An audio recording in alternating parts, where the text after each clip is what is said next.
In the spring of 1944, British soldiers in eastern India had a mountain to climb, and then another, and so on.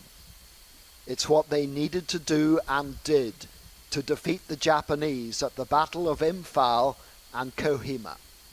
Our infantry and tanks, after heavy and difficult fighting, succeeded in driving back the enemy. It was a British and Indian victory that turned the tide of the war in Asia.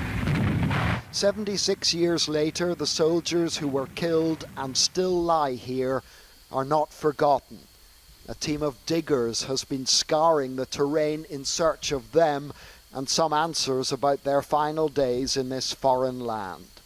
The driving force behind the project is Yumnan Rashawar, and he has led his men on a tough trek to a remote site where 4 British soldiers are buried, among them Private David Todd of the 2nd Battalion, the Suffolk Regiment. During the dig, Rashawar makes a video call to Private Todd's great-granddaughter Sharon, who's a nurse in Edinburgh. Good morning, Sharon. Good morning, Raj. How are you today? That's amazing. She may be more than 5,000 miles away, but Sharon watches as strangers try to help her discover her great-grandfather and his story. Without them, she couldn't get this insight into where he died and where he rests. And clearly she's moved by it, as she explained when we interviewed her later. It's amazing to know where he is now. Absolutely amazing. I mean, he was lost. I mean, he's a little less lost now. The world seems a little bit smaller now as well, because before you just think, you know, he's out there somewhere in the jungles or mountains of the India-Burma border. So to know where his location is, it's a little bit less lonely for him. During their search, they unearthed shrapnel from an artillery shell and some belt buckles.